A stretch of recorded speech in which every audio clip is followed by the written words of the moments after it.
আল্লাহ রাব্বুল আলামিন পবিত্র কালামুল্লাহ শরীফে ইরশাদ করেছেন, ইন্নামাল মুমিনুনা আল্লাযীনা ইযা যুকিরাল্লাহ ওয়া ইযা তুলিয়াত আলাইহিম আয়াতুহু যাদাতুহুম ঈমানা। আল্লাহ রাব্বুল আলামিন কুরআন মাজিদের মাধ্যমে বিশ্ববাসীকে জানাতে চায়, ইন্নামাল মুমিনুনা আল্লাযীনা ইযা যুকিরাল্লাহু ওয়াজিলাত কুলুবুহুম। কি বলতে চাইলেন? যে পৃথিবীর জমিনে আমার বান্দা, আমার মনোনীত বান্দা কারা? আমার মনোনীত বান্দা হলো, তারা হলো মুমিন। আর মুমিন কাদেরকে বলে? মুমিন কাদেরকে বলে? যারা পরিপূর্ণ ইসলামের মধ্যে দাখিল হয়েছে, ইসলামের পরিপন্থায় জীবন যাপন করে চলেছে, পরিপূর্ণ নামাজ, কালাম, ইবাদত, হজ, যাকাত নিজের আখলাক চরিত্রের মাধ্যম দিয়ে সে এমন করে উজ্জীবিত করতে পেরেছে, সেই হবে আল্লাহ পাকের কাছে সে মুমিন বান্দা। অতএব সেই মুমিন বান্দাদের জন্য আমার আল্লাহ রাব্বুল আলামিন পরিচয় দিলেন।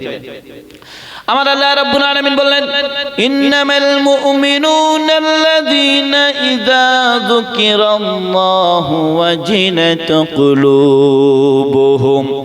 নিশ্চয়ই মুমিন বান্দা তারা যারা নাকি ইযা যুকিরাল্লাহ, যখন আমি আল্লাহ আমার কথা শ্রবণ করে, আল্লাহ রাব্বুল আলামিন, আমি আল্লাহ রাব্বুল আলামিন আমার কথা স্মরণ করে, ইযা যুকিরাল্লাহু ওয়াজিলাত কুলুবুহুম, আমি আল্লাহ আমার কুরআন মাজিদের আয়াত কারিমা শ্রবণ করে, সেই মুহূর্তে সেই বান্দার ঈমানটা তাজা হয়ে যায়। ঈমানটা কি হয়? কারা শুনলে? মুমিন বান্দারা শুনলে। ইযা যুকিরাল্লাহ, যখন আমাকে স্মরণ করে, ওয়াজিলাত কুলুবুহুম ওয়া ইযা তুলিয়াত আলাইহিম আয়াতুহু যাদাতুহুম ঈমানা, তারা যখন আমার কথা শ্রবণ করে, আমার কোরআনের কথা শ্রবণ করে বা শোনে, সেই মুহূর্তে সেই ঈমানদার বান্দা, মুমিন বান্দার ঈমানটা তাজা হয়ে যায়। বলুন সিল্লাইকুম সুবহানাল্লাহ। আমার আল্লাহ রাব্বুল আলামিন বলছেন, শুধু ঈমানটা তাজা হয় নাই, ওয়া আলা রাব্বিহিম ইয়াতাওয়াক্কালুন, মুমিনের বৈশিষ্ট্য হলো ওয়া আলা রাব্বিহিম ইয়াতাওয়াক্কালুন, সে যখন মুমিন বান্দা হয়ে যাবে, সদা সর্বদা সর্বক্ষেত্রে আমি আল্লাহ আমাকে স্মরণ করবে। আচ্ছা, মুমিন যখন হয় সে স্মরণ কোন বাইরের লোকের করবে? স্মরণ করবে কাকে? সেই আল্লাহ রাব্বুল আলামিন। কারণ তিনি একমাত্র আমাদের আল্লাহ, আমার প্রভু, আমার আপনার স্রষ্টা আল্লাহ। তিনি আমাদের সমস্ত সমস্যা সমাধান করে দেন। তাই আল্লাহ রাব্বুল আলামিন বলছেন, মুমিন যখন হয়ে যাবে, ওয়া আলা রাব্বিহিম ইয়াতাওয়াক্কালুন, সদা সর্বদা সব ক্ষেত্রে সব জায়গায় আমি আল্লাহ আমার উপরে তাওয়াক্কুল করবে। বলুন সুবহানাল্লাহ। ওয়া আলা রাব্বিহিম ইয়াতাওয়াক্কালুন। আমার আল্লাহ রাব্বুল আলামিন এরপরে বললেন, উলাইকা হুমুল মুমিনুনা হাক্কা। আমার আল্লাহ রাব্বুল আলামিন মুমিনের বৈশিষ্ট্য বলতে যাই আবার কোরআন মাজিদের আয়াত নাযিল করলেন, আল্লাযীনা ইউকিমুনাস সালাতা ওয়া মিম্মা রাযাকনাহুম ইউনফিকুন। আমার আল্লাহ রাব্বুল আলামিন বললেন, আল্লাযীনা ইউকিমুনাস সালাতা, যখন মুমিন বান্দা হয়ে যাবে, ইউকিমুনাস সালাতা, মুমিনের বৈশিষ্ট্য থাকবে আর একটা, যে সময় মতো, নির্ধারিত সময় মতো সে নামাজ কায়েম করবে। ইউকিমুনাস সালাতা, সে নিয়ম মাফিক সে নামাজ আদায় করবে। নামাজের সময় আসলে সে পাগল হয়ে যায়, যে মনে হয় কি একটা করিনি। যতক্ষণ পর্যন্ত সে নামাজ কমপ্লিট না করবে, ততক্ষণ সেই মুমিন বান্দার কি হয়? এর ভিতরে মনে হয় আবার একটা কোন দায়িত্ব পালন করতে পারি না। আমার আল্লাহ রাব্বুল আলামিন বললেন, মুমিনের আরেকটা বৈশিষ্ট্য হলো ওয়া মিম্মা রাযাকনাহুম ইউনফিকুন। আমি আল্লাহ রাব্বুল আলামিন সেই মুমিন বান্দার যখন অর্থ সহায় সম্পদ দান করেছি, টাকা দিয়েছি, পয়সা দিয়েছি, বিল্ডিং বালাখানা দিয়েছি, সে মুমিন বান্দা যখন হয়ে যাবে, ওয়া মিম্মা রাযাকনাহুম ইউনফিকুন, আমি আল্লাহ রাব্বুল আলামিন আমার রাহে আবার সেই পথে সেই পয়সা ব্যয় করে থাকে। এটা কাদের পরিচয়? মুমিনের পরিচয়। আল্লাহ পাক অর্থ দিয়েছে, সম্পদ দিয়েছে, সেই পয়সা থেকে আবার আল্লাহ রাব্বুল আলামিনের রাহে ব্যয় করে থাকে, এটা হলো মুমিনের পরিচয়। আমার আল্লাহ রাব্বুল আলামিন এই মুমিনদের নিয়ে এবার বলছে, মুমিনের এই বৈশিষ্ট্য, মুমিন যদি সে হতে পারে, সে নিজেই গবেষণা করে নেছে আমি মুমিন বান্দা হতে পেরেছি কিনা। আমার আল্লাহ রাব্বুল আলামিন বললেন, উলাইকা হুমুল মুমিনুনা হাক্কা, এরাই হলো সত্যপথের প্রতীক, এরাই একমাত্র হকপন্থী লোক। লাহুম মাগফিরাতু ওয়া রিজকুন কারীম। আমার আল্লাহ রাব্বুল আলামিন বলল, সে যখন মুমিন বান্দা হয়ে যাবে, আমি আল্লাহ রাব্বুল আলামিন তাদেরকে আমি কিছু উপঢৌকন স্বরূপ আমি দান করব। আমার আল্লাহ রাব্বুল আলামিন মুমিন বান্দা যখন সে হয়ে যাবে, আমি আল্লাহ রাব্বুল আলামিন সেই মুমিন বান্দার কিছু উপঢৌকন স্বরূপ দেব, সেটা হলো লাহুম দারাজাতুন ইনদা রাব্বিহিম। সে যখন মুমিন হয়ে যাবে, আমি আল্লাহ রাব্বুল আলামিন তার ইজ্জত সম্মান আমি আকাশচুম্বী করে দেব। চিল্লাই কোন সুবহানাল্লাহ। পৃথিবীতে প্রখ্যাত আলেমে দ্বীন আছে, তাদের ইজ্জত সম্মান আকাশচুম্বী করে দিয়েছে। কে দিয়েছে? আমার আল্লাহ দিয়েছেন। আমার আল্লাহ রাব্বুল আলামিন বলছে, সে যখন শরীয়তের উপরে চলাচল করবে, আমার হুকুমের উপরে প্রতিষ্ঠিত থাকবে, আমি আল্লাহ রাব্বুল আলামিন তার লাহুম দারাজাতুন ইনদা রাব্বিহিম, তার ইজ্জত সম্মান আমি বৃদ্ধি করে দেব। শুধু ইজ্জত সম্মান আমি বৃদ্ধি করে দেব নাই, লাহুম মাগফিরাতু ওয়া রিজকুন কারীম, আমি আল্লাহ রাব্বুল আলামিন সেই মুমিন বান্দার तमाम জীবনের গুনার খাতা maaf করে দেব। লাহুম মাগফিরা, তার জীবনের গুনাহ আমি মাফ করে দেব। শুধু আমি মাফ করে দেব না, লাহুম মাগফিরাতুন ওয়া রিজকুন কারীম, সেই মুমিন বান্দা যখন আমার হয়ে যাবে, আমি আল্লাহ রাব্বুল আলামিন আমার স্বচ্ছ রিজিক আমি আল্লাহ সেই বান্দার উপরে নিক্ষেপ করব। মুমিন বান্দার কোনো চিন্তা ভাবনা থাকবে না, কারণ দেবেন কে? আমার আল্লাহ। আমার আল্লাহ রাব্বুল আলামিন বলেন, আর যারা মানবে না, উলাইকা হুমুল মুমিনুনা হাক্কা, যারা সত্য পথের প্রতীক হবে, তারা এই উপঢৌকন স্বরূপ পাবে। আর যারা মান্য করবে না, আমি আল্লাহ রাব্বুল আলামিন তাদের জন্য সুব্যবস্থা করে রাখছি। আর মান্য করবে না কারা? কারণ শয়তানের আলিগত্ব যদি করি, তা আমরা তো কোনোদিন মুমিন হতে পারবো না। আমার আল্লাহ রাব্বুল আলামিন কুরআন মাজিদে বললেন, ইন্না ইয়া আইয়ুহাল্লাযীনা আমানু, হে ঈমানদার বান্দা বান্দিগণ, ইন্নামাল খামরু, তোমরা মদ খেও না, ওয়াল মাইসিরু, তোমরা জুয়া খেলো না।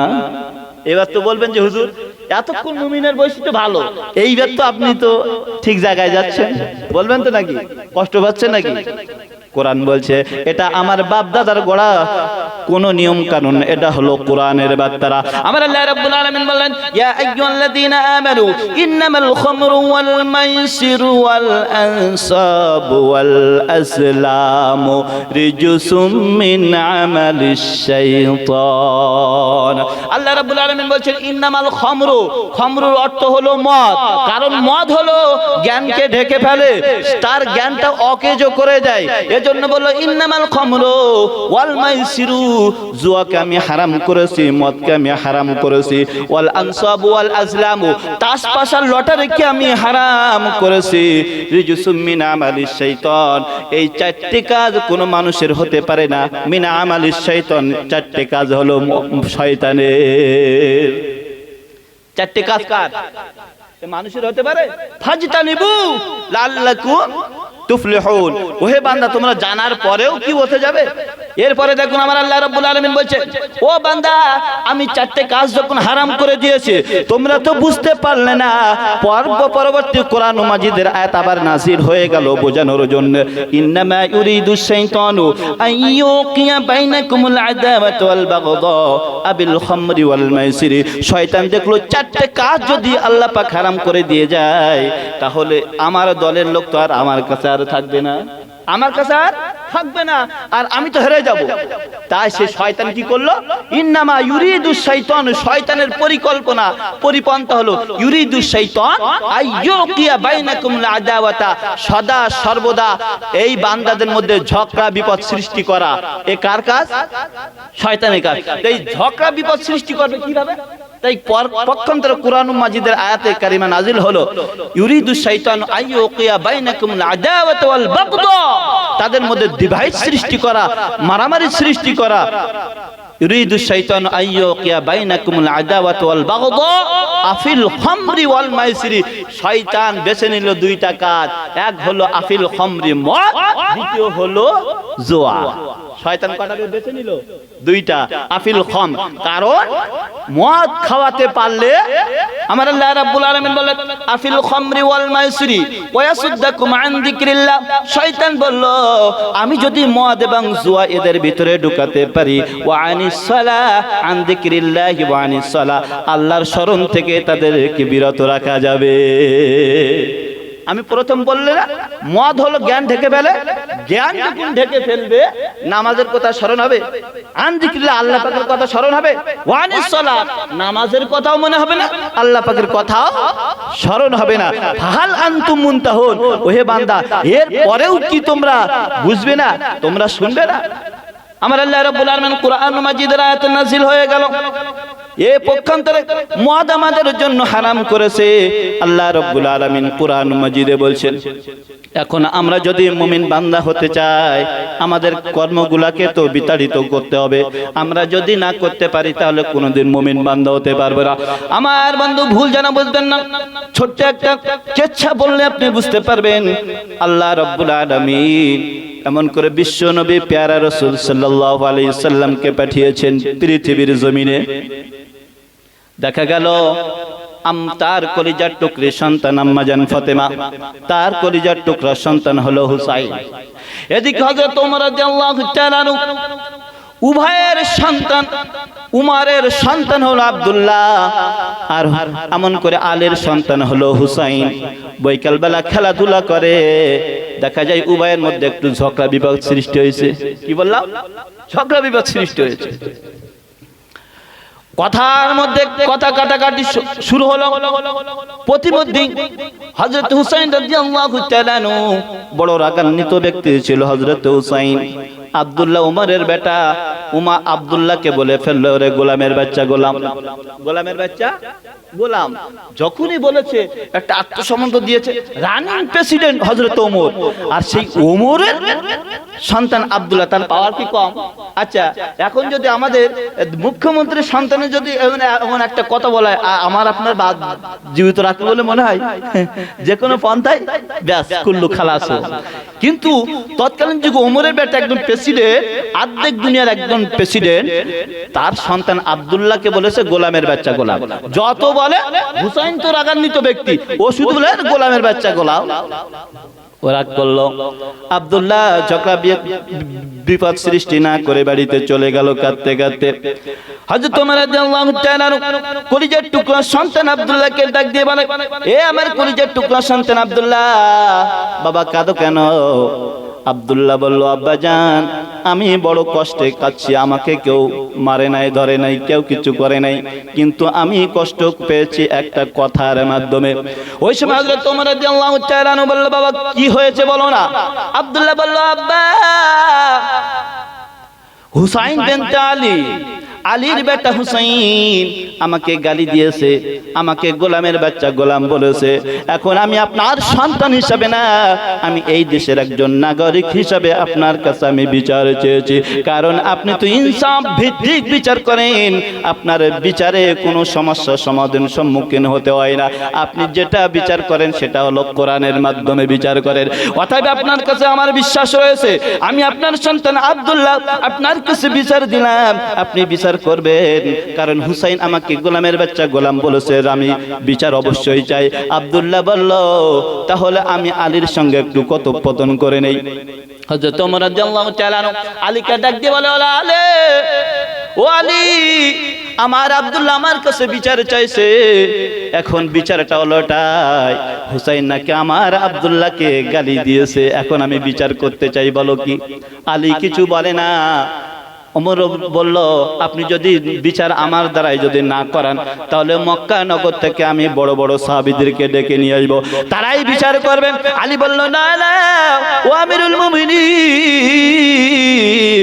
আপনি যাবেন না, আপনার বিচার আমি মেনে নেব। হযরত আলী রাদিয়াল্লাহু তাআলা মেনে নিলেন। হযরত ওমর রাদিয়াল্লাহু তাআলা এমন করে হুসাইনকে ডাক দিয়ে বলে, ওরে হুসাইন, শুনছি নাকি আমার বেটা আব্দুল্লাহকে তুমি গালি দিয়েছো। হুসাইনকে যখন বলল হ্যাঁ, ও তো গোলামের বাচ্চা গোলাম। সাহস দেখছেন? হাসান খুব নরম বিনয়ী, হুসাইন রাগান্বিত। সেই রাগান্বিত, ইসলামিক রাগান্বিত যদি না হতো শহীদে কারবালায় যেত না। হযরত হুসাইন রাদিয়াল্লাহু তাআলা বলে, হ্যাঁ ও তো গোলামের বাচ্চা গোলাম। স্বয়ং প্রেসিডেন্টের সামনে বলছে, বলল তাহলে বিচার হবে আগামীকাল জুমার পরে, এমন করে হুসাইনের বিচার হবে, সবাই আসবে। এদিক আলী বারে বারে বোঝায়, বাবা কি কাজ করে বসেছো, এখন তো আমার বড় চিন্তা হয়, কারণ ওমরের এত শাসন, ওমরের এমন বিচার, ওই বিচার থেকে কেউ আর বাঁচতে পারে না। এখন আমি বড় বিপদে বাবা, বিচার তো দিয়েছি ওমরের কাছে, এখন ওমর তো বিচার করবে, ওমরের বিচার অমান্য করার সাধ্য কারোর নাই। এখন কি হবে? বড় চিন্তা, আলীর বড় চিন্তা হয়েছে, আমি সন্তানকে কি করে বাঁচাবো। হযরত ওমর রাদিয়াল্লাহু তাআলা জুমার পরে এমন করে বিচার করবেন, এমন করে মেম্বারে উঠে বলল, আমার আব্দুল্লাহরে গালি দিয়েছে, আমার আব্দুল্লাহরে গালি দিয়েছে হুসাইন, এখন আমি এর বিচার করব, তোমরা কি বলতে চাও? তারা বলল, হুসাইনের বিচারটা না করলে মনে হয় ভালো হতো ইয়া রাসূলুল্লাহ, হুসাইনের বিচারটা না করলে ভালো তো ওমর, ও আমাদের খলিফাতুল মুসলিমিন আমিরুল মুমিনিন, ওমর এমন করে হুসাইনের বিচারটা করতে হবে না। ওমর বলল, না না না, আমি কোরআনের ফয়সালা অনুযায়ী আমি বিচার করে থাকি, আমি এক পাও এদিকেও যাব না এদিকেও যাব না, কারণ আমি কোরআন দিন আমি ফয়সালা টানবো। তারা ভাবলো হুসাইনকে যদি এমন করে শাস্তি দিয়ে থাকে তাহলে কেমন করে তার গায়ে দৌড়া মারবে, কারণ আমার বিশ্বনবী হুসাইনের এমন কোনো জায়গা না যে মুখ দিয়ে চুম্মান দেয় নাই। এখন কি করে মারবে, তার গায়ে হাত দেবে কি করে? তাই সমাজ জমাতের লোক সবাই বলছে না, বিচারটা বোধহয় না করলে বলা হয়। ওমর বলল, না, বিচার হবে, বিচার। এদিক আলী সন্তানকে বুঝায় যে তুমি স্যালেন্ডার হও, তুমি মাপ চাও, ক্ষমা চাও। বলছে না, ও গোলামের বাচ্চা গোলাম, তার ওর কাছে কি ক্ষমা চাইবো? হ্যাঁ, বোঝা গেল না? আলী বারে বারে কাকুতি মিনতি করে, ছোট্ট বেটা, তাকে তো বুঝাতে হয়, যদি ভুল করে বুঝাতে হয় না? আমরা বুঝাই না সন্তানদেরকে? বুঝাই তো, অনুরূপ বুঝাচ্ছে হযরতে আলী, বুঝাই বাবা, আলী বুঝাই সন্তানকে। রে হুসাইন, ওমর কিন্তু যে কোনো ব্যক্তি নয়, তার একজন বেটা ছিল, নাম হলো আবু শাহামা, তাকে বুঝাচ্ছে, একটা গল্প শোনো না, এমন ব্যক্তি বলো, এ কিন্তু ছাড়ে না কারো। তাই বলছে ওমরের বেটা, একটার বেটার নাম হলো আবু শাহামা। তৎকালীন যুগের মানুষেরা খেজুরটা দুধে ভিজিয়ে রাখতো, ভিজিয়ে রাখার পরে 2 দিন পার হয়ে যাওয়ার পরে অবশিষ্ট পানিটা খেত, কারণ উপযোগী পানি, খুব শুদ্ধ পানি, খুব সুন্দর পানি, স্বাস্থ্যের পক্ষে, শরীরের পক্ষে খুব সুন্দর হতো। এজন্য ওই পানিটা খেত। 2 দিন আবার হয়ে গেল, আবু শাহামা সেই পানিটা পান করলো। অন্যান্য ছেলেরা বলল, আবু শাহামা মদ খেয়েছে। কি খেয়েছে? মদ খেয়েছে। হযরত ওমরের কানে পৌঁছে গেল, সবাই বলাবলি করতে লাগলো, ওমর তো অপরের বিচার করে, নিজের সন্তানের কেমনে বিচার করে আমরা দেখতে চাই। হযরত ওমর যখন শুনছে, আব্দুল্লাহর এবারে ডাক দেওয়া শুরু করলো, ও আব্দুল্লাহ, শুনছি নাকি তুমি মদ খেয়েছো? আব্দুল্লাহ বলে, আব্বা না, আমি মদ খাই না, আমি হলো নাবিস খেয়েছি, আমি ওই এমন করে খেজুর ভিজানো দুগ্ধটা আমি খেয়েছি। এই দুগ্ধটা যদি একদিন পরে খাওয়া হয় খুব সুন্দর উপকার হয়, আর আরেকদিন যদি পার হয়ে যায়, 2 দিন যদি পার হয়ে যায়, তাহলে মদে পরিণত হয়ে যায়। হযরতে ওমর রাদিয়াল্লাহু তাআলা আবু শাহামাকে বলছে, বাবা এদিকে এসো। যখন নিজের নাকটা তার মুখের কাছে লাগিয়ে দিল, প্রমাণ হয়ে গেল মদের মতো দুর্গন্ধ। হযরত ওমর বলল, আগামীকাল আমার সন্তান আবু শাহামার বিচার হবে। যারা বিচার দিয়েছে তারা তো বলাবলি করতে লাগলো, নিজের সন্তানকে কি বিচার করে আজকে দেখবো। হযরত ওমর রাদিয়াল্লাহু তাআলা বিচার করবেন, এটা কিন্তু আলী হুসাইনকে বুঝাচ্ছেন কেমন ব্যক্তি ছিল ওমর, গল্পের মাধ্যমে বুঝাচ্ছে। হযরত ওমর যখন নিজের সন্তানের বিচার করবে, এবার সন্তানকে ডাকা হলো। সন্তান যখন মদ খেয়ে ফয়সালা হয়ে গেল, এবার বিচার হবে। আসরের পরে জামাত শেষে বলল একে খুঁটিতে বেঁধে ফেলো। নিজের সন্তান আবু শাহামাকে বাধা হলো, বিচার শুরু হবে। ওই সময় হযরত ওমর জল্লাদকে ডাক দিয়ে বলে, হে আমার সেনা সৈন্যর দল, তোমরা শোনো শোনো, আমার সন্তান আজকের মদ খেয়েছে, এমন করে আমরা জানতে পেরেছি। এখন এর বিচার হবে 80টা দৌড়া মারা। কয়টা মারতে হবে? 80টা দৌড়া। আচ্ছা, 80টা দৌড়া একটা মানুষের মারলে সে বাঁচবে বলে মনে হয়? 80টা দৌড়া মারা, এর বিচার হবে এটাই। হযরত ওমর রাদিয়াল্লাহু তাআলা জল্লাদের কাছে যখন চাবুক তুলে দিল, জল্লাদ ভাবলো আমাদের রানিং প্রেসিডেন্ট হযরত ওমর, যেহেতু তার কলিজার টুকরা সন্তান একদিক দিয়ে প্রেসিডেন্ট আর তার নিজের সন্তান, অতএব আমি একটু আস্তে আস্তে মারি নাই। মারা শুরু করে দিল, আস্তে আস্তে মার শুরু করলো। হযরত ওমর রাগান্বিত হয়ে জল্লাদের কাছ থেকে চাবুকটা নিয়ে নিল, নিয়ে বলছে তোমার দ্বারাই হবে না, তোমার আস্তে আস্তে মারো কেন রে জল্লাদ? বলছে না, আমি তো জোরে জোরে মারি। হযরত ওমর তার হাত থেকে চাবুকটা নিয়ে নিজে মারামারি শুরু করলো। একটা, দুইটা, তিনটা মারা হয়েছিল, আগে জল্লাদ মেরেছিল, আবার ওমর একটা, দুইটা, তিনটা মারা হয়ে গেল। জল্লাদ বলল, হুজুর আপনি কেন আবার প্রথম থেকে গুনো? বলছে রে জল্লাদ, তুই যে 3টা মেরেছিস, এই 3টার ভিতরে গলদ রয়ে গেছে। এ কেমন বিচার? এই 3টা যে মেরেছো, জোরে মারো নাই, তোমার ইচ্ছা অনুযায়ী তুমি আস্তে আস্তে মেরেছো, এটা আমার কাছে অপছন্দ। তাই আবার শুরু থেকে শুরু করা হলো। একটা মারা হলে, দুটো, তিনটে, চারটে, 10টা, 20টা, 30টা যখন মারা হয়ে গেল, হযরত ওমরের এমন কোন জায়গা নাই যে ক্ষত বিক্ষত হয় নাই। হযরত আব্দুল্লাহ কাতর স্বরে বলে, ও আব্বাজান, আমাকে আর মারবেন না। দেখতে দেখতে তার কলিজার টুকরা সন্তানের জন্য ওমরের এতটুকু মন কাঁপে না। মা চলে আসলো, ওমরকে ডাক দিয়ে বলে, এ আমিরুল মুমিনিন, আমার কলিজার টুকরা সন্তান আবু শাহামা মদ খেয়েছে, আমি শুনেছি ফয়সালা হয়েছে 80টা দৌড়া, 30টা মেরেছেন। আমার সন্তান তো এখন মর্মাহত, আর মারবেন না।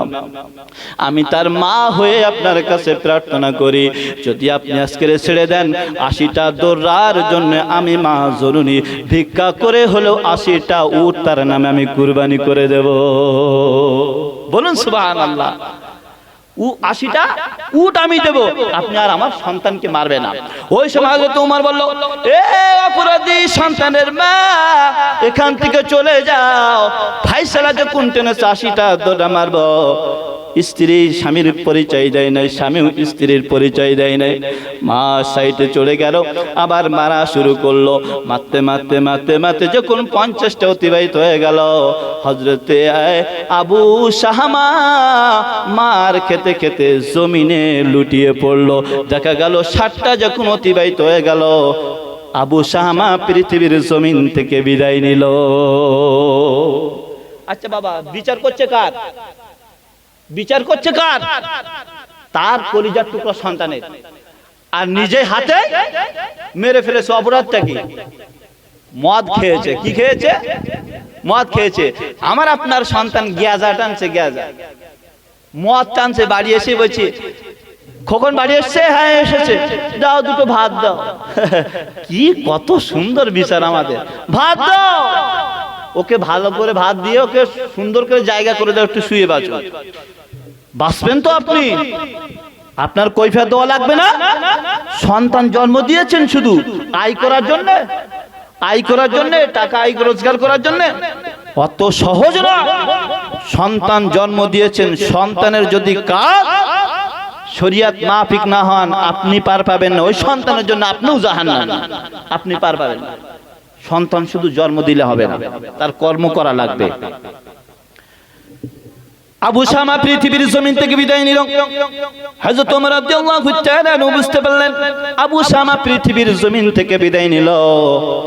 এবার হযরত ওমর বাড়িতে গিয়ে সুন্দর করে গোসল করে মসজিদে নববীতে চলে গেল।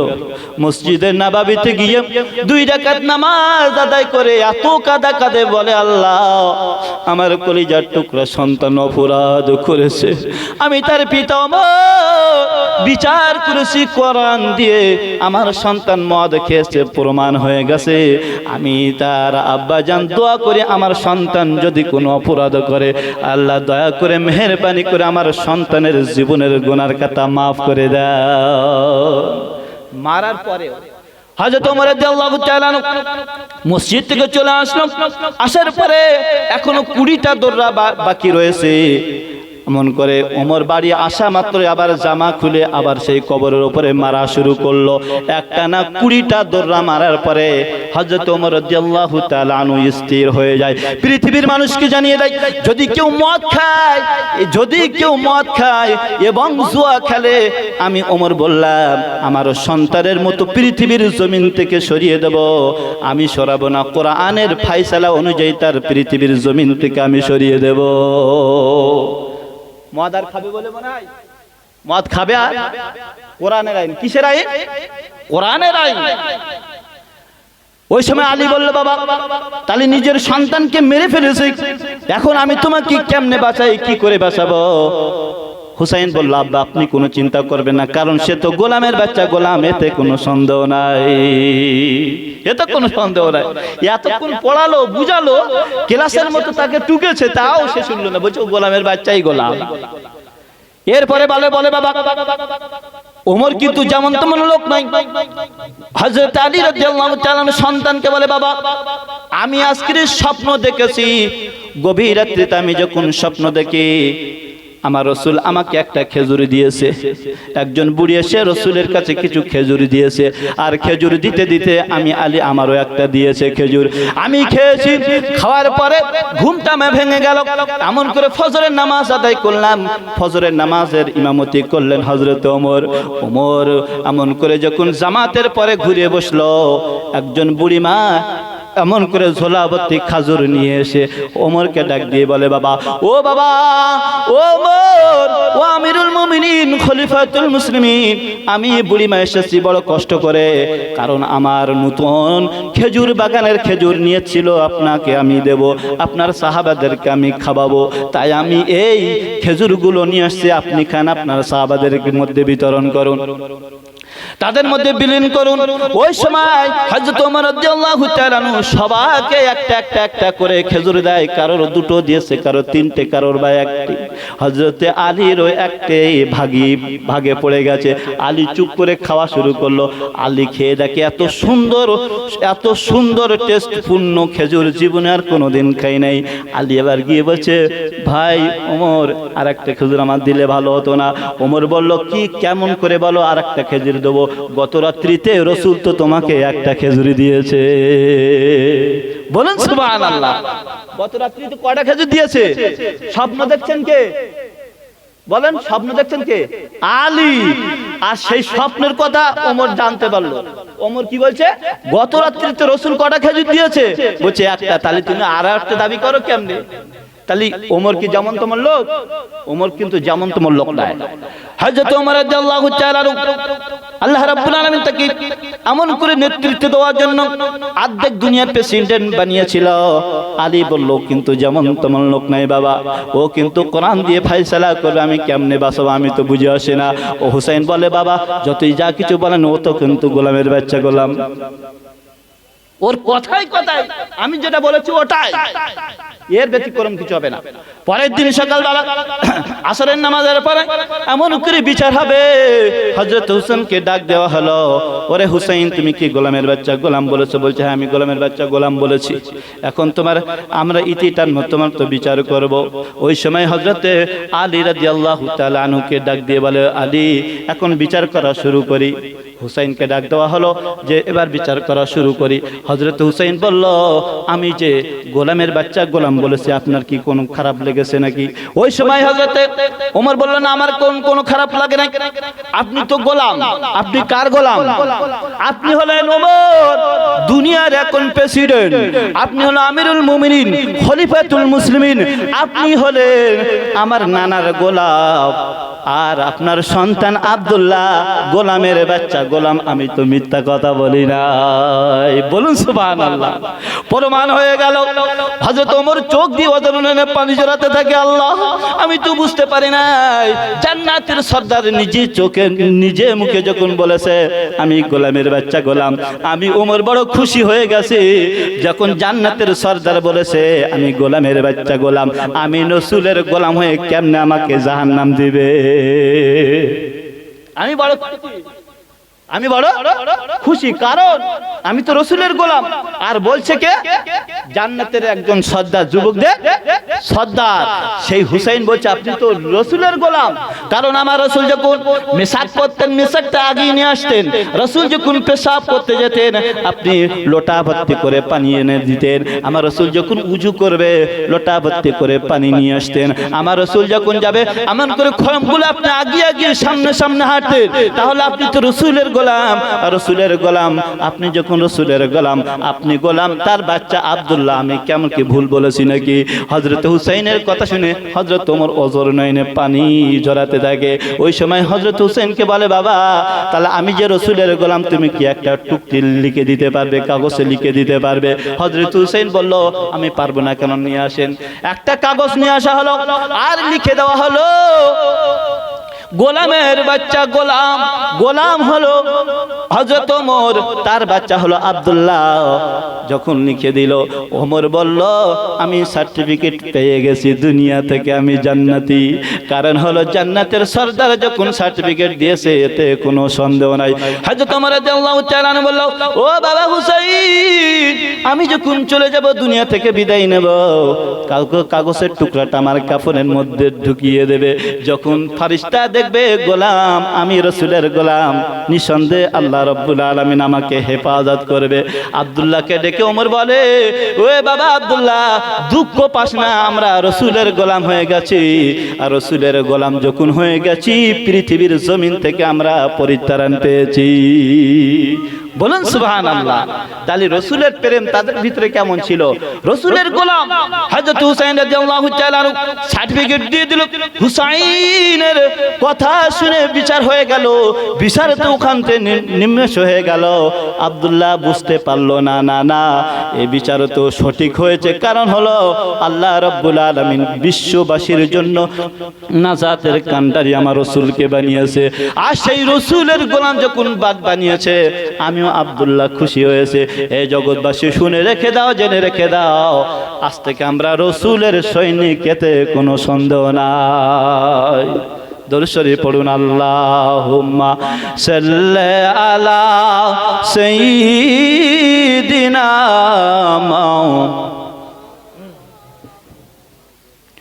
উচ্চস্বরে পড়ুন, ওয়া আলা আলি সাইয়্যিদিনা।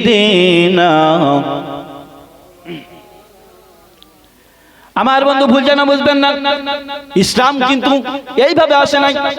আল্লাহ রাব্বুল আলামিন প্রথম নবী পাঠিয়েছেন, তার নাম হলো আদম সাফিউল্লাহ।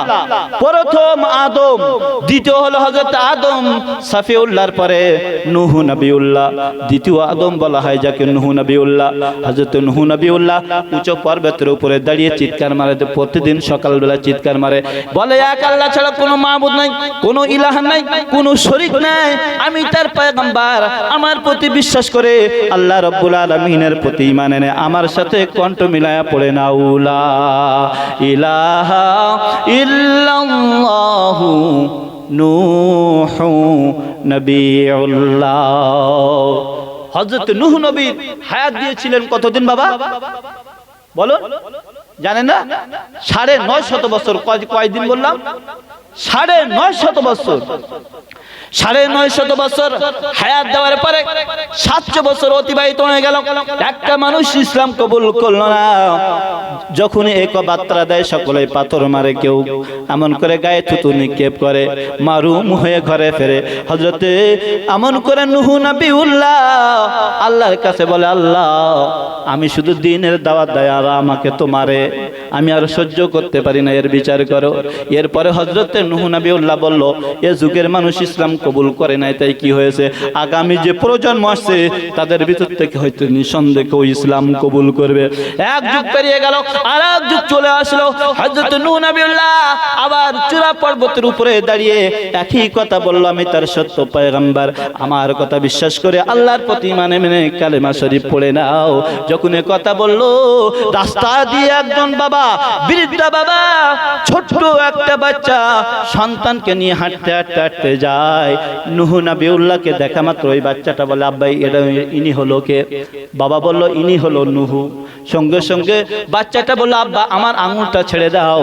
যখন ছেড়ে দিয়েছে, একটা পাথর নিয়ে নূহ নবিউল্লাহর কপালে মেরে দিল। সঙ্গে সঙ্গে কপালে মেরে দিল, আর টাটকা রক্ত প্রবাহিত হতে লাগলো। যখন টাটকা রক্ত প্রবাহিত হতে লাগলো, হযরত নূহ নবিউল্লাহ রক্তমাখা অবস্থায় আল্লাহর কাছে ফরিয়াদ করে, আল্লাহ, ভেবেছিলাম এই যুগের মানুষ ইসলাম কবুল করবে, কিন্তু ইসলাম কবুল তো করা তো দূরে যাক, তারা তো আমাকে ক্ষতবিক্ষত করে দিয়েছে। রক্ত অবস্থায় আমি নূহ নবিউল্লাহ দোয়া করি, আল্লাহ রাব্বুল আলামিন সমস্ত এমন কাফের বেঈমানদের গোষ্ঠী সাফ করে দেন, ধ্বংস করে দেন। আমার আল্লাহ রাব্বুল আলামিন সঙ্গে সঙ্গে কবুল করে নিল। আমার আল্লাহ রাব্বুল আলামিন বললেন, নূহ, আমি 950 বছর আগে একটা গাছ দিয়েছি, গাছটা কোথায় রোপণ করেছো আমার আল্লাহ পাক জানে। এরপরেও নূহ নবিউল্লাহ বলে, সমুদ্রের ওই পারে আমি গাছটা লাগিয়েছি। হযরতে নূহ নবিউল্লাহর কথা শোনা মাত্রই আমার আল্লাহ রাব্বুল আলামিন বললে, গাছটা এবার বানায় ফেলো, গাছটা কেটে সুন্দর তক্তা বানিয়ে ফেলো। আমার আল্লাহ রাব্বুল আলামিনের নির্দেশ মতো নূহ নবিউল্লাহ আল্লাহর কাছে ফরিয়াদ করে বলে, আল্লাহ, গাছটা কেমনে কাটবো? কারণ সমুদ্র পাড়ি দিতে গেলে তো আমরা ডুবে মরে সরকার হয়ে যাব, ডুবে মরে যাব, আমাকে নিশানও খুঁজে পাওয়া যাবে না। এখন গাছটা কেমনে কাটবো, কিভাবে কাটবো, আপনি ব্যবস্থা করে দেন। আল্লাহ রাব্বুল আলামিন বলল, সমুদ্রের তীরে যান, একটা লোক আছে, তার নাম হলো উস। কি বললাম? নাম হলো উস। উজের বড় শক্তি, উজের এত শক্তি রয়েছে, ওর কাছে বলো, নিঃসন্দেহে সে কাটার ব্যবস্থা করবে। সাগরে এমন করে সমুদ্রের তীরে চলে গেল, উজের সঙ্গে সাক্ষাৎ হলো, দেখা হলো। উজকে বলল, রে উজ ভাই, গাছটা আমাকে কেটে এনে দিতে হবে। ওই সময় উজ বলল, আমি কাটতে পারি, আনতে পারি, শর্ত রয়েছে দুইটা। আমার শর্ত কয়টা? দুইটা শর্ত। দুইটা শর্ত হলো, এক নম্বর শর্ত, আমি জীবনে ভালোভাবে গোসল করতে পারি নাই, কারণ এই সমুদ্রে আমি যদি লাভি, হাঁটুর উপরে কোনোদিন আমার পানি হয় না, হাঁটুর উপরে পানি ওঠে না। এখন আমি পুরো বডিটা সুন্দর করে আমি গোসল করতে চাই, যদি এই ব্যবস্থা করে দিতে পারো তাহলে আমি রাজি। দ্বিতীয় নম্বর কথা হলো, আমি জীবনে আমার ইচ্ছা অনুযায়ী পেট ভরে আমি খানা খেতে পাই নাই, যদি পেট ভরে খানা দিতে পারো তাহলে আমি রাজি। ওই সময় নূহ নবিউল্লাহ বলল, উস তুমি কয়খানা রুটি খাও? উস বলল, আমার দৈনন্দিন 7000 রুটি লাগে। কয় বললাম? 7000 রুটি। নূহ নবিউল্লাহ বলল, তাহলে ঠিক আছে, আপনি যখন রুটি চাইছে রুটি দেওয়া হবে।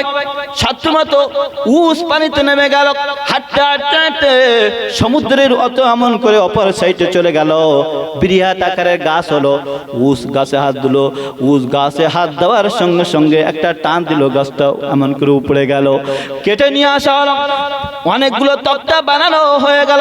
ওই সময় উস বলল, এ নূহ, শর্ত রয়েছে দুইটা, শর্ত দুইটা পূরণ করুন। হযরত নূহ নবিউল্লাহ এবার সমুদ্রের তীরে নিয়ে যায়, গিয়ে বলে, এবার তুমি সমুদ্রে নেমে যাও। কিন্তু গিয়ে দেখা গেল নামলো, কিন্তু হাঁটুর উপরে পানি ওঠে না। আল্লাহ রাব্বুল আলামিনের কাছে ফরিয়াদ করে বলে, আল্লাহ গো, আমি নূহ কথা দিয়েছি তার সুন্দর করে গোসল করিয়ে নেব, এখন তো সমুদ্রে লাফছে কিন্তু হাঁটুর উপরে পানি ওঠে না। ওই সময় আমার আল্লাহ রাব্বুল আলামিন বলে, নূহ, পানিতে দাবাও, দাওয়াও এই শব্দ মামন করে ব্যবহার করো। নূহ নবিউল্লাহ যখন বলল হেরে পানি দাবিয়ে যাও, সঙ্গে সঙ্গে দেখা গেল গুয়া হতে হতে অনেক গভীর হয়ে গেল। এমন করে সুন্দর করে তার দেহটা সুন্দর করে গোসল করে নিল। এরপরে গোসল করে ডাঙায় উঠলো, ওঠার পরে বলল আমার দ্বিতীয় শর্ত হলো খানা, আমার খানাগুলো দাও। ওই সময় উজের খানা দিল মাত্র 3 খানা রুটি। কয়খানা বললাম? 3 খানা রুটি। আর খায় কয়টা? খায় কয়টা? 7000। আচ্ছা 3 খানা রুটি দিলে এটা আড্ডা হবে বলে মনে হয় না? উজ তো রেখে ফায়া আমার সঙ্গে আড্ডা হচ্ছে, ফাজলামি হচ্ছে। আমি দৈনন্দিন রুটি খাই 7000 আর 3 খানা রুটি নিয়ে এসে আমার সঙ্গে ফাজলামি হচ্ছে। নূহ, হযরত নূহ নবিউল্লাহ বলল আমি ফাজলামি করি না, এ উস খাওয়া শুরু করো। উস খাওয়া শুরু করলো, 1 খানা রুটি পরিপূর্ণ খেয়ে ফেললো, আর 1 খানা রুটি 1-এর হাফ আবার খেয়ে ফেললো। এরপরে উস বলল আমি তো আর খেতে পাচ্ছি না, গলা পর্যন্ত উঠে গেল। ওই সময় নূহ বলল উস তুমি তো বলেছিলে 7000 রুটি খাও, এখন 1.5 খান রুটি খাইছো, কেন কি হয়েছে? এগুলো খাবে কে? উস বলল তো আমি আর পাচ্ছি না। ওই সময় আমার আল্লাহ রাব্বুল আলামিন বলল এ নূহ তুমি যখন আমার উপরে ভরসা করেছিলে, আমি আল্লাহ রাব্বুল আলামিন ওর এত খাওয়া দিয়েছি, 1.5 খান রুটির মাধ্যমে তার এমন করে বটিটা আমি ভরপুর করে দিয়েছি। জীবনে আর কখনো কোনোদিন বলবে না যে আমি প্রাণ ভরে খেতে পাই নাই। 1.5 খানা রুটির মাধ্যমে ওর স্বাদ আমি মিটিয়ে দিয়েছি। আল্লাহ রাব্বুল আলামিন বলছে মুমিন বান্দা যদি আমার হয়ে যায়, আমি মুমিন বান্দার এইরকম খাওয়াবো, কেউ বুঝতে পারবে না। চিল্লাইকুন সুবহানাল্লাহ। তাই আল্লাহ রাব্বুল আলামিন বলছেন লাহুম মাগফিরাতু ওয়া রিজকুন কারীম, বান্দা যখন আমার হয়ে যাবে আমি স্বচ্ছ খাদ্য, জান্নাতি খাদ্য তার উপর আমি নিক্ষেপ করব, সে বান্দা বুঝতেও পারবে না, জানতেও পারবে না। চিল্লাইকুন সুবহানাল্লাহ। শর্ত কি? মুমিন বান্দা হতে হবে। আমার বন্ধু ভুল জানা বুঝবেন না, হযরত নূহ নবী আলাইহিস সালাতু ওয়াস সালাম দ্বীনের দাওয়াত দেওয়া শুরু করলো, কিন্তু কেউ তো মানে নাই। বৃহৎ কিস্তি বানানোর কথা বলা হলো, বৃহৎ কিস্তি বানায়া ফেললো। লম্বায় দেখা গেল 1200 হাত আর নিচু গভীর হলো 400 হাত। বৃহৎ আকারের নৌকা বানানো হলো। এবার নূহ নবী আলাইহিস সালাতু ওয়াস সালামকে বলল, আমার আল্লাহ বলল নূহ যারা ইসলামের দাওয়াত গ্রহণ করেছে তারা একমাত্র উঠবে এই নৌকায়, ব্যতিক্রম আর কেউ উঠতে পারবে না। নূহ বলে আল্লাহ আমার সন্তানেরাও কেউ উঠবে না। বলছে না হে নূহ, তারা যখন আপনার কথা শোনে নাই, আমার কথা শোনে নাই, তারা নিঃসন্দেহে কোনোদিন নৌকায় উঠতে পারবে না। নৌকা বানানো হয়ে গেল, পড়ে রয়েছে। কাফের বেঈমানেরা তারা বলাবলি করতে লাগলো, তারা মিটিং করলো যে নূহ তো বলছে প্লাবন হবে, সবাই তো মরে যাবে, কেউ তো থাকবে না। ওর কথাই কিন্তু বিশ্বাস নাই। এখন এর একটা পরিকল্পনা পরিস্থিতি তৈরি করো, কি করা যায়। তারা মিটিং করলো যে আজকের রাত্রি আমরা আউট করে দেব নৌকাটা। তারা বললো না না, নৌকা আউট করা যাবে না। কেউ বললো ভেঙে ফেলো, আরেকজন বললো ভাঙা যাবে না। সবাই বিভিন্ন রকম কথা বলতে লাগলো, কিন্তু বিভিন্ন রকম কথা ফায়সালা টানেরা। শয়তান এমন করে বৃদ্ধ মানুষ সেজে সেই মজলিসে হাজির হয়ে গেল। এসে বলছে আমার দলের লোক তোমরা শোনো শোনো, তোমরা কেউ এমন করে নৌকাটা ভেঙে ফেলবে না, কেউ চুরি করবে না। একটা কাজ আছে, এই কাজটা যদি করতে পারো নৌকার ধারে কেউ ঘেঁষতে পারবে না, কেউ যেতে পারবে না। শয়তানের পরিকল্পনা হলো যে যা পারবে ওই কিস্তিতে এমন করে পায়খানা করে ফেলো, যে যা পারবে পায়খানা করো। আইন চালু করা হলো, বাড়িতে কেউ পায়খানা করতে পারবে না। যদি ধরা হয় জরিমানা হবে, আরো কঠোর শাস্তি দেওয়া হবে। জারি করে দিল আইন, যে যা পায়খানা করবে পেশাব করবে সব কোথায়? কিস্তিতে। নৌকায় পায়খানা করে করে করে করে ভরপুর করে দিয়েছে। এদিকে কিন্তু পেলামনের সময় ঘনিয়ে আসছে। আমার আল্লাহ রাব্বুল আলামিন বললেন নূহ নৌকাটা দেখে আসো, কেমনে আছে কিভাবে আছে দেখে আসো। হযরত নূহ নবী আলাইহিস সালাতু ওয়াস সালাম গিয়ে দেখে পায়খানা ভরপুর হয়ে গেছে। কেঁদে কেঁদে বলে আল্লাহ নৌকা বানিয়েছি কিন্তু নৌকার কাজ তো করতে পারবো না, কারণ হলো নৌকা ভর্তি পায়খানা হয়ে গেছে। এই পায়খানা কেমনে আমি পরিষ্কার করব? আমার আল্লাহ রাব্বুল আলামিন বলল এ নূহ আমি যা জানি তুমি তা জানো না। যারা পায়খানা করেছে আমি আল্লাহ তাদের কান ধরে তাদের মাধ্যমে আমি পরিষ্কার করে নেব। বলুন সুবহানাল্লাহ। আচ্ছা আল্লাহ পাক যখন বলেছে আমি পরিষ্কার করে নেব, আর চিন্তা থাকবে? কোনো চিন্তা থাকবে না। হযরত নূহ নবী আলাইহিস সালাতু ওয়াস সালাম আল্লাহর কাছে এই বার্তা যখন শুনেছে সে স্থির হয়ে গেল। আল্লাহ রাব্বুল আলামিনের খেলা এবার শুরু হয়ে গেল। এমন করে দেখা যায় সকলে পায়খানা করে করে ভর্তি করে ফেললো, কিন্তু সেই গ্রামের একজন বৃদ্ধা মহিলা, তার গায়ে ছিল কুষ্ঠরোগ। কি বললাম? কুষ্ঠরোগ। তার গায়ে পোকা ছিল, তার গায়ে ভ্যান ভ্যান করতো মাছি। গ্রামের লোকটাকে তাড়িয়ে এমন করে জঙ্গলে পাঠিয়ে দিল। সকলে পায়খানা করে। ওই বুড়ির একজন সাধ জাগলো, আমি একটু পায়খানা করব। আমার এলাকার মানুষেরা, গ্রামের মানুষেরা সকলেই তো প্রাণ উজাড় করে পায়খানা করেছে ওই নৌকায়। আমার একটু সাধ জেগেছে, আমি একটু পায়খানা করব ওই নৌকায়, কিন্তু আসতে পারে না। আসলেই তোর মার। ওরা আইন জানি কিন্তু আসতে পারবি না, কারণ তোর এই রোগ ছড়িয়ে পড়বে, তাই ওরা জঙ্গলায় ফেলে দিয়ে আসে।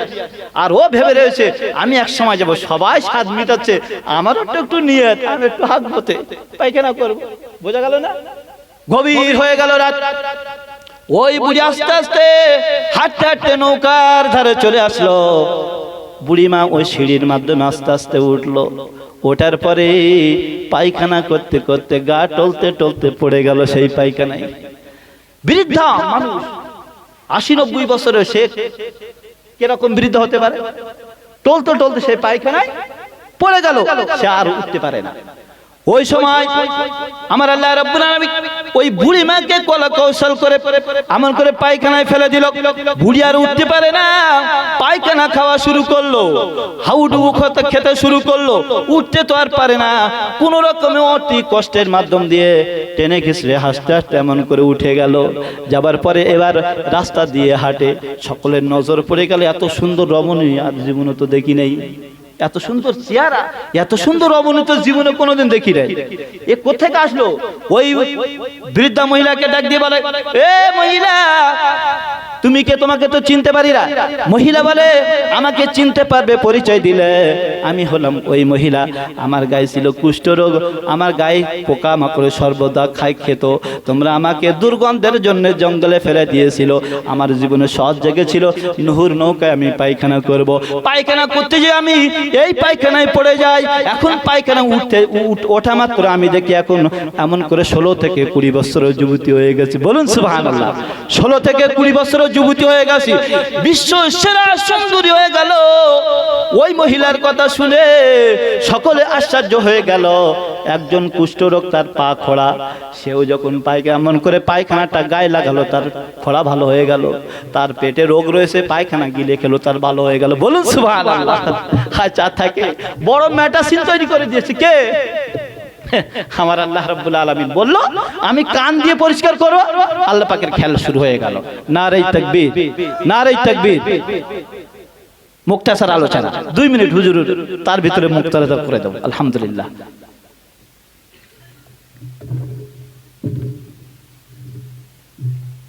নারে তাকবীর, নারে তাকবীর। আলহামদুলিল্লাহ। যেহেতু সময় নির্ধারিত করা বেঁধে দেওয়া ছিল, আর সম্ভবপর নয়। ঘটনাটা এখনো অনেক সময়। আমি শুরু থেকে কোরআন ও মাজিদের আয়াতে কারিমা দিয়েই আপনাদের মাঝে টুকটুক করে এই পর্যন্ত নিয়ে আসছি। আমি যে বলেছি সমাজের জন্য ক্ষতি করে না ভালো, এবার জি বলুন, বলবেন না? ইন্নামা ইউরিদু শাইতানু আইয়ুকিয়া বাইনাকুমুল আদাওয়াতা ওয়াল বাগদা। শয়তানের পরিকল্পনা হলো এদের মধ্যে ডিভাইড সৃষ্টি করা, ঝগড়া বিপদ সৃষ্টি করা। আর এ করতে গেলে 2টা পন্থা দরকার। কি দরকার? আফিল খামরি ওয়াল মাইসির, মদ এবং জুয়া ঢুকাতেই পারলে ওর জ্ঞান শূন্য করা যাবে। আর জ্ঞান শূন্য করা মানে আল্লাহ পাকের স্মরণ থেকে বিচ্ছিন্ন হবে, ওয়ানিস সালাহ, নামাজ থেকে বিরত থাকবে। শয়তানের পরিকল্পনাই পরিপন্থা। এখন আমার আপনার সন্তানেরা ঠিক আছে তো? আমি ঘটনার মাধ্যমে বলেছি, হযরত ওমর বিচার করলো, তার সন্তান একটা নাবিস খাওয়ার কারণে সন্তানকে পৃথিবীর জমিন থেকে বিচার করে সরিয়ে দিল। আর আমার আপনার সন্তান বড় বিপদগামী, তারা অন্যায় করে যায়, হাজার এমন করে অন্যায় করে যায়, তারা গেজা খায়, তাস খেলে, লটারি, এমন করে মদ জুয়া সব জীবনের মাধ্যমে সে পরিচালনা করে যাচ্ছে।